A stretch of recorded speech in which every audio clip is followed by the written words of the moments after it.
everyone, welcome to 24th lecture of Introduction to Computing with C++। आज के lecture में बात करेंगे बिटवाइज ऑपरेटर्स की, जो कि बिट लेवल के ऊपर जाके चीज़ों को मैनिपुलेट करते हैं। तो ये सारे ऑपरेटर्स को आज ज़रा ब्रीफली हम चेक कर लेते हैं। इनमें से जो सबसे पहले ऑपरेटर हम लोग देख रहे हैं वो आपके पास एंड का ऑपरेटर है। प्रीवियस लेक्चर्स में हम लोग एंड को डिटेल से देख भी चुके हैं, इसके ट्रुथ टेबल को भी देख चुके हैं कि एंड बेसिकली किस तरीके से दो बिट्स के ऊपर परफॉर्म करता है। दोनों बिट्स अगर ट्रू हो तो answer will be true, otherwise answer will be false. तो अब ये जो ऑपरेटर्स यहाँ पे हम लोग डिस्कस कर रहे हैं, ये यहाँ पर लिखा हुआ है कि ये बाइनरी एंड है। दैट मीन्स कि इसको कितने ऑपरेंड्स चाहिए होंगे? दो ऑपरेंड्स चाहिए होंगे। ये ऑपरेंड्स लिटरल नंबर्स भी हो सकते हैं।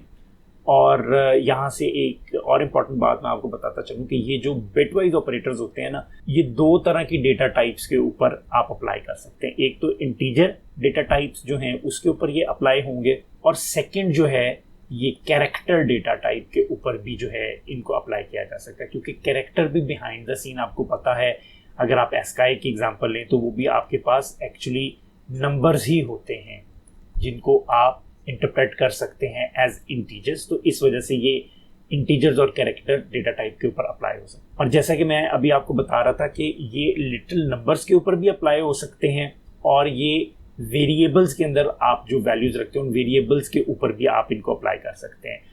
फॉर एग्जाम्पल, अगर लेट्स सपोज मेरे पास एक वेरिएबल है x और उसके अंदर मैंने वैल्यू असाइन की हुई है 3, और एक मेरे पास वेरिएबल है y और उसके अंदर मैंने वैल्यू असाइन की हुई है 2। बाइनरी फॉर्मेट में अगर बात की जाए, मैं यहाँ पर सिर्फ for the sake of simplicity मैं 4 बिट की एग्जांपल ले रहा हूँ। वैसे आपको अब आइडिया तो हो चुका है कि इंटीजर जो है वो बेसिकली 4 बाइट्स का है, यानी 32 बिट्स का है। तो 32 बिट्स में भी वही चीज़ें एज इट इज़ अप्लाई होती हैं जो अगर हम 4 बिट्स की भी अगर एग्जांपल ले लें। तो हम ये कंसिडर कर रहे हैं कि हमारा इंटीजर जो है, for the sake of understanding, हम उसको 4 बिट्स का यहाँ पे कंसिडर कर रहे हैं। तो 3 जो है बाइनरी फॉर्मेट में ये बन जाता है 0011, और जो 2 है ये बाइनरी फॉर्मेट में हमारे पास आ जाता है 0010। अब अगर मैं इस ऑपरेटर की बात करूं एंड की, तो अगर मैंने एंड का ऑपरेटर लगाना है तो उसकी क्या एग्जांपल बनती है? उसमें मैं ये कर सकता हूं कि x एंड y।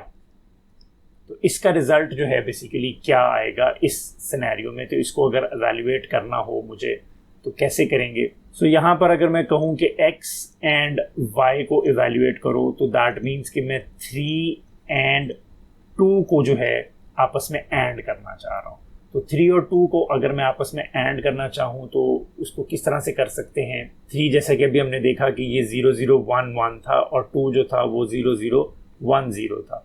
तो अब अगर हम इसके ऊपर वही एंड की लॉजिक लगाएं तो यहाँ पर फॉल्स आएगा, यहाँ पर ट्रू आ जाएगा, ये फॉल्स और ये फॉल्स आ जाएगा। तो दैट मीन्स कि ये वाली वैल्यू क्या बनती है हमारे पास? ये 2 बन जाती है। तो एंड के केस में यहाँ पर जो मेरा रिजल्ट आ रहा है that is 2। So x and y, अगर मैंने 3 एंड 2 को मैं एंड करूँ तो आंसर इज 2। तो ये बिट लेवल पे आपने जाके देख लिया। सिमिलरली अगर क्विकली एग्जांपल ली जाए कि मैं इन्हीं वैल्यूज के साथ अगर और लेना चाहता हूँ, तो और की एग्जांपल क्या बनती है? वो बनती ये है कि x और y। अब अगर मैंने इस तरीके से इसको डिनोट कर लिया है तो इसको वैल्यूएट अगर करते हैं तो x और y, दैट मीन्स कि मैं 3 और 2 करना चाह रहा हूँ। तो सेम एग्जांपल को डिस्कस करते हुए अगर मैं ये 3 लिख लेता हूँ और यहाँ पे मैं 2 की बाइनरी रिप्रेजेंटेशन लिख लेता हूँ, और क्या करता है कि दोनों में से एटलीस्ट एक बिट भी अगर ट्रू हो जाए तो आंसर विल बी ट्रू। तो दैट मीन्स ये भी ट्रू है, ये भी ट्रू है, ये फॉल्स है, ये फॉल्स है। तो इस सिनेरियो में आप देख सकते हैं कि ये आंसर आया है मेरे पास 3। तो x और y का इन वैल्यूज के साथ आंसर आ गया 3। सिमिलरली ये वाला जो ऑपरेटर है इट इज कॉल्ड एक्सक्लूसिव और, या इसको जोर भी कहते हैं, जिसका सिंबल कुछ ये है। और इसको अगर मैंने इवैल्यूएट करना हो तो मैंने सिंपली क्या करना है, दोनों वैल्यूज का जोर ले लेना है, एक्सक्लूसिव और ले लेना है। तो ये मैं 3 और 2 वाली ही एग्जांपल ले रहा हूँ कि इसमें देखते हैं कि ये क्या बनता है। तो इसी वैल्यू को फिर इसके ऊपर अप्लाई करके देख लेते हैं। ये मैंने 3 और 2 की बाइनरी रिप्रेजेंटेशन लिखी, तो एक्सक्लूसिव और होता ये है कि दोनों बिट्स अगर डिफरेंट हैं तो आंसर ट्रू आएगा, अदरवाइज फॉल्स आएगा। तो डिफरेंट के केस में आपको नजर आ रहा है कि ये 1 आएगा, ये 0 आएगा, ये 0 आएगा, ये 0 आएगा। तो इस केस में आंसर इज 1। यहाँ पे आंसर मेरे पास 1 आ गया। इसके बाद डिस्कस कर लेते हैं हम ये बाइनरी वंस कॉम्प्लीमेंट को। तो बाइनरी वंस कॉम्प्लीमेंट क्या करेगा, ये बेसिकली आपकी सारी बिट्स को इन्वर्ट कर देगा। फॉर एग्जाम्पल मैं कहता हूँ कि मुझे ये करना है कि x के ऊपर मैं वंस कॉम्प्लीमेंट ले लेता हूँ, तो दैट मीन्स कि मैं कह रहा हूँ कि 3 के ऊपर वंस कॉम्प्लीमेंट ले लो। तो 3 के ऊपर वंस कॉम्प्लीमेंट का क्या मतलब है, ये मेरे पास 3 है यहाँ पर, और वंस कॉम्प्लीमेंट का मतलब है कि सारी बिट्स को इन्वर्ट कर दो। तो ये 0 बन जाएगा, ये 0 बन जाएगा, ये 1 और ये 1 बन जाएगा। तो ये अगर आप देखें, गौर करें, क्योंकि हम इंटीजर को अब यहाँ पे कंसिडर करें कि ये साइंड वैल्यू है। 4 बिट में हमने इसको साइंड वैल्यू लिए। तो 4 बिट में अगर हम साइंड नंबर्स को डिस्कस कर रहे हैं तो जो ये वाली जो लेफ्ट मोस्ट बिट है ना, ये साइंड बिट होती है। अगर आपको याद है, ये हम पहले भी डिस्कस कर चुके हैं। तो 0 रिप्रेजेंट करता है कि ये पॉजिटिव नंबर है, और अगर यहाँ पे 1 है तो दैट मीन्स कि इट्स अ नेगेटिव नंबर। तो ये अब बेसिकली नेगेटिव नंबर बन गया। और नेगेटिव नंबर क्या बना है, इसके लिए अगर आप गौर करें तो हम लोगों ने जो प्रीवियस लेक्चर में भी एक कॉन्सेप्ट देखा था कि हम लोग जब साइन नंबर्स की बात करते थे बाइनरी वैल्यूज़ के अंदर, तो उसमें हमने देखा था कि ये -4 किस तरह से बनता है। तो यहाँ पे आपने चेक किया, ये मेरे पास जो रिजल्ट आया 1100, इट इज़ बेसिकली -4। तो दैट मीन्स कि अगर मैं 3 का वंस कॉम्प्लीमेंट ले लेता हूँ तो वो मेरे पास आ जाता है -4। तो ये 4 बिट्स में हो, 8 बिट्स में हो, तब भी ये यही आंसर आएगा। फॉर एग्जांपल अगर मेरा 3 जो है वो 8 बिट का होता, मैं सिर्फ आपकी अंडरस्टैंडिंग के लिए इस एग्जांपल को एलैबोरेट कर रहा हूँ। सपोज करें कि मेरे पास 3 जो है ये इस तरीके से 8 बिट में।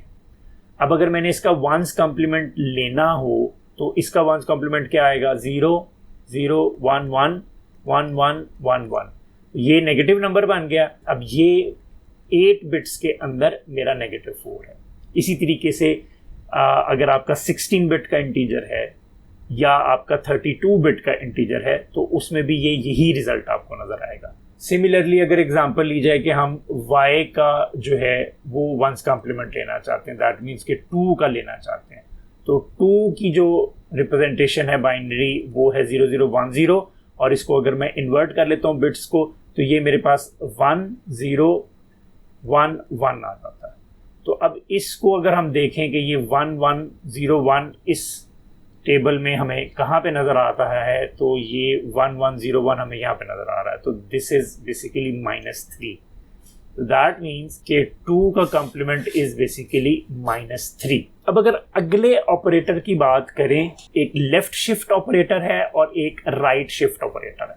लेफ्ट शिफ्ट ऑपरेटर क्या करता है कि आपकी सारी की सारी बिट्स को टुवर्ड्स लेफ्ट शिफ्ट कर देता है। फॉर एग्जाम्पल मैं अगर कहता हूं x को लेफ्ट शिफ्ट करो 1 टाइम, दैट मीन्स कि मैं x में जो वैल्यू है 3, मैं उसको कह रहा हूं कि लेफ्ट शिफ्ट करो 1 टाइम। अब मैं उसको 2 टाइम्स 3 टाइम्स जितनी मर्जी टाइम्स शिफ्ट करवा सकता हूं। अभी एग्जांपल लेते हैं 1 टाइम्स की।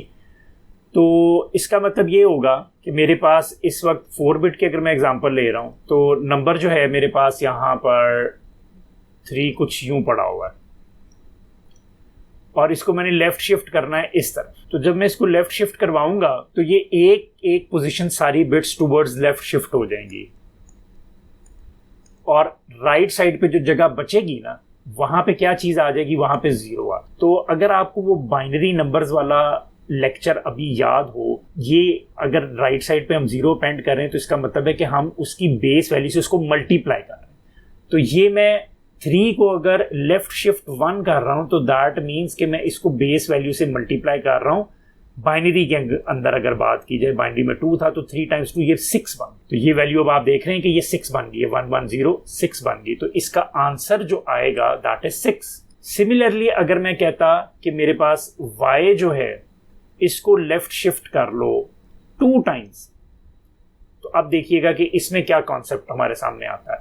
अब y की जो वैल्यू है मेरे पास वो है 0010। अब मैंने इसको 2 टाइम्स शिफ्ट करना है। फर्स्ट टाइम अगर मैं इसको शिफ्ट करता हूं तो मेरे पास आंसर आ जाएगा 0 0 1 0 और साथ इसके यहां पे 0 पेंड हो जाएगा, तो ये 4 बन गया। इसको फिर मैंने टूवर्ड्स लेफ्ट एक दफा फिर शिफ्ट करना, क्योंकि मैंने कहा 2 टाइम्स इसको शिफ्ट करो। अब राइट साइड पे नंबर क्या लग गया मेरे पास, एक और 0 लग गया। तो ये पहले क्या बनना था 4 और अब ये बन गया 8। तो आप देख रहे हैं कि जब भी मैं एक दफा इसको शिफ्ट लेफ्ट करता हूं तो बेस वैल्यू के साथ ये मल्टीप्लाई होता है। बेस वैल्यू मेरे पास बाइनरी में क्या होती है, 2 होती है।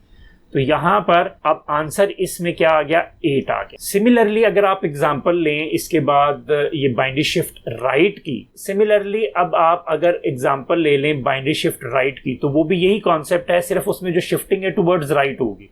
और टुवर्ड्स राइट अगर शिफ्टिंग हो तो उससे क्या फिनोमेना आपको याद आता है। फॉर एग्जाम्पल अगर मैं कहता हूं कि x शिफ्ट राइट करो 1 टाइम, तो दैट मीन्स मैं कह रहा हूं कि 3 को शिफ्ट राइट करो 1 टाइम। तो इसको जरा फिर बाइनरी फॉर्मेट में देख लेते हैं कि ये शिफ्टिंग किस तरह से हो रही है। तो ये 0 0 1 1 है, तो अब मैंने शिफ्टिंग इस साइड पे करनी। तो जब ये शिफ्टिंग इस साइड पे होगी तो आप देख सकते हैं कि ये बेसिकली मेरे पास ये 1 जो है ना ये ड्रॉप हो जाता है। सो ये 0 0 1 यहाँ पे रहा और ये इस लेफ्ट साइड पे 0 एक अपेंड हो गया। तो क्या ये फिनोमेना इस तरह से नहीं हुआ कि ये डिवाइडेड बाय 2 हो गया बेस वैल्यू पे। इंटीजर डिवीजन की अगर आप लोगों को चीज याद हो तो 3/2 करें तो दैट इज 1 इंटीजर डिवीजन में। सिमिलरली अगर मैं y को शिफ्ट राइट करता हूं और कहता हूं 2 टाइम्स करो, तो यानी 2 को राइट शिफ्ट करो 2 टाइम, तो उससे क्या होगा, y में ऑलरेडी क्या पड़ा हुआ है, 0 0 1 0 पड़ा हुआ है। तो इसको मैं एक दफा जब शिफ्ट राइट करूंगा तो मेरे पास वैल्यू क्या बन जाएगी, 0 0 1 बनेगी, डिवाइडेड बाय 2 हो गया यहाँ पे। इसको फिर एक दफा मैंने दोबारा शिफ्ट राइट करना है क्योंकि 2 टाइम्स मैंने कहा है शिफ्टिंग करो। अब ये वैल्यू क्या बन जाएगी, 0 0 0 0, क्योंकि डिवाइडेड बाय 2 हो गया, क्योंकि यहाँ पे ये 1 था और 1/2 इंटीजर डिवीजन में इट्स 0। तो अब आपने देख लिए ये सारे जो बिटवाइज ऑपरेटर्स हैं, अब आपने ये सारे देख लिए। प्रेसिडेंस की अगर बात की जाए और एसोसिएटिविटी को भी अगर देखा जाए तो वो भी डिस्कस कर लेते हैं। एसोसिएटिविटी जो है सिर्फ और सिर्फ आपकी जो ये 1s कॉम्प्लीमेंट है इसकी राइट टू लेफ्ट एसोसिएटिविटी है। बाकी जितने भी ये रिमेनिंग बिटवाइज ऑपरेटर्स हैं ये लेफ्ट टू राइट एवेल्युएट होते हैं।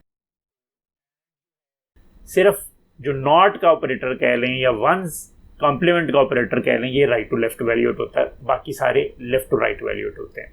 और प्रेसिडेंस की अगर मैं बात करूं तो सबसे हाईएस्ट प्रेसिडेंस जो है वो आपकी है इन बिटवीन, मैं बात कर रहा हूं बिटवाइज ऑपरेटर्स के अंदर अंदर सबसे हाईएस्ट प्रायोरिटी किसकी है प्रेसिडेंस वाइज, तो वो सबसे पहले नॉट ऑपरेटर की है या कॉम्प्लीमेंट ऑपरेटर की है। सेकेंड नंबर पे आपके ये शिफ्ट ऑपरेटर्स आ जाते हैं, इन दोनों की सेम लेवल पे प्रेसिडेंस है। और जब ये दोनों सेम लेवल पे होंगे तो दोनों लेफ्ट टू राइट एवेल्युएट होंगे अगर एक ही एक्सप्रेशन में ये दोनों इकट्ठे यूज हो रहे हैं। उसके बाद नंबर 3 पे अगर मैं डिस्कस करूं वो एंड है, और उसके बाद एवेल्युएट होता है हमारा एक्सक्लूसिव और या जोर का ऑपरेटर, और फिर आखिर में हमारे पास और का ऑपरेटर जो है ये इवेल्युएट होता है। तो आज हम लोगों ने बिटवाइज ऑपरेटर का कॉन्सेप्ट डिस्कस किया, इसकी काफी सारी एप्लीकेशंस हैं। आगे चल के आप लोगों को कुछ मैं ऐसी कोडिंग एग्जांपल्स में भी दिखा सकूं जहां पे आपको ये चीज पता चलेगी कि अगर आप नॉर्मल मैथमेटिकल ऑपरेशंस के साथ कोई चीज परफॉर्म कर रहे हैं तो, और उसी चीज का कोई ऑल्टरनेटिव अगर बिटवाइज ऑपरेटर्स के साथ आपके पास अवेलेबल है, जैसे फॉर एग्जांपल अभी हमने देखा मल्टीप्लाइड बाय 2 अगर हमने करना है तो we can simply shift left का ऑपरेटर हम यूज कर सकते हैं। तो ये परफॉर्मेंस वाइज ज्यादा तेज है as compare to the multiplication operator. तो ये परफॉर्मेंस ओरिएंटेड एप्लीकेशंस की तरफ जब आप जाते हैं तो इस तरह की चीज़ों को कंसिडर ज़रूर किया जाता है। एक काम हम ये भी करते हैं कि बिफोर क्लोजिंग दिस लेक्चर मैं इन सारी एग्जांपल्स को आपको एक C++ के प्रोग्राम में क्विकली एक डेमो के तौर पे दिखा भी देता हूँ। सो विजुअल स्टूडियो कोड में मैं आ चुका हूँ और जो एग्जांपल्स अभी हमने डिस्कस की उसको क्विकली C++ के कोड में भी इस रिजल्ट को वेरीफाई कर लेते हैं। तो यहाँ मैं प्रोग्राम के अंदर 2 वेरिएबल्स डिक्लेयर कर रहा हूँ और वही वैल्यूज उनको असाइन कर रहा हूँ। तो मैंने x और y 2 वेरिएबल्स डिक्लेयर किए और उनमें वैल्यूज मैंने उसी तरीके से 3 और 2 जो है वो मैंने असाइन कर दी। अब सी आउट करते हैं स्क्रीन पे डिस्प्ले करने के लिए। सबसे पहले मैंने एंड ऑपरेटर जो है उसको डिस्प्ले करना है, एंड और इसके लिए that will be a good idea to have this enclosed in parenthesis. तो अब जैसे कि अभी हमने देखा था कि ये 3 और 2 का अपर हम एंड करेंगे तो आंसर शुड बी 2। इसको ज़रा क्विकली एग्जीक्यूट करके देख लेते हैं। तो आप देख सकते हैं कि यहाँ पर 2 आ गया।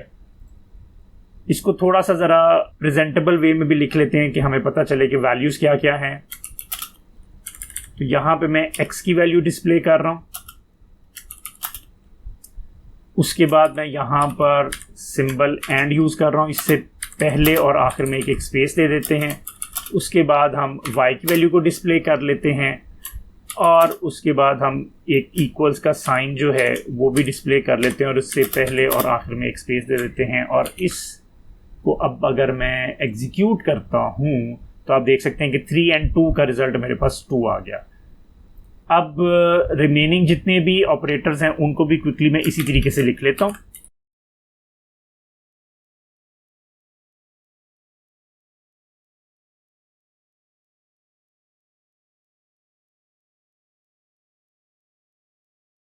ये सारे ऑपरेटर्स मैंने लिख लिए और जस्ट टू रिमाइंड यू कि इसका आंसर क्या आना चाहिए था, 3 और 2 बेसिकली हमने इसमें देखना है ना, क्योंकि एग्जांपल हमने x में 3 रखा हुआ है और y में 2 रखा हुआ है। तो इसका आंसर बेसिकली आना चाहिए 2 और इसका जो आंसर है वो आना चाहिए 3, इसका जो आंसर है वो आना चाहिए 1 और इस नॉट ऑपरेटर का जो है आंसर जो हमने 3 का हमने नॉट लिया था दैट इज -4 आया था रिजल्ट, और 2 का जब हमने रिजल्ट लिया था दैट वाज -3, और जो शिफ्ट लेफ्ट किया था हमने 3 को 1 टाइम तो वो कितना आया था 6, और y को जब हमने 2 टाइम्स शिफ्ट लेफ्ट किया था तो उसका आंसर था, क्योंकि y में 2 वैल्यू है तो 2 दफ़ा शिफ्ट लेफ्ट करके 2 टाइम्स इसने मल्टीप्लाई होना था 2 से, तो वो 8 आ गया था। शिफ्ट राइट जब हमने किया था y को आंसर वाज 1। सिमिलरली जब हमने 2 टाइम्स इसको राइट शिफ्ट किया था तो आंसर वाज 0। तो ये हमारे एक्सपेक्टेड आंसर्स थे जो कि हमने मैनुअली अभी कैलकुलेट इसको करके देखा था। तो अब हम अपने प्रोग्राम के थ्रू इसको वेरीफाई करके देखते हैं। तो लेट्स रन दिस प्रोग्राम। तो आप इन रिजल्ट्स को अब वेरीफाई कर सकते हैं कि देखें 3 और 2 जो है मैंने एक्सपेक्टेड वैल्यू रखी थी 2, वही आंसर आया है। और एक गलती जो है यहाँ पे आपको नज़र आ रही होगी कि यहाँ पे हार्ड कोडेड जो वैल्यूज़ हैं वो मैंने चेंज नहीं की, तो उसको भी फिक्स कर लेते हैं। यहाँ पर ये और है और ये नॉट ऑपरेटर है, बाकी I think everything is fine. So let's run this program again. तो अब आप देख सकते हैं 3 और 2 इज 2, ठीक है, और 3 और 2 लें तो वो 3 आ गया, 3 और 2 लिया तो वो 1 ही आया, 3 का नॉट लिया तो वो -4 आया। और यहाँ पे रिप्रेजेंटेशन थोड़ी सी मेरी फिर गलत हो गई है, मैं इसको थोड़ा सा रेक्टिफाई कर लेता हूँ कि यहाँ पर बेसिकली मैं =2 का सिंबल भी दिखाना चाह रहा हूँ। सो जी let's run this program again. तो अब आप देख सकते हैं कि यहाँ से ये 3 का नॉट -4 आ गया, 2 का नॉट -3 आ गया, शिफ्ट लेफ्ट किया 3 को 1 टाइम तो 6, 2 को शिफ्ट लेफ्ट 2 टाइम्स किया तो 8, 3 को 1 टाइम शिफ्ट राइट किया तो दैट वाज 1, 2 को शिफ्ट राइट किया 2 टाइम्स तो दैट वाज 0। तो अब आपने सारे रिजल्ट्स को भी देख लिया और बिटवाइज ऑपरेटर्स को कैसे यूज़ करते हैं वो भी हम लोगों ने C++ के प्रोग्राम के अंदर चेक कर लिया। आज के लेक्चर में इतना ही, मिलते हैं अगली वीडियो में।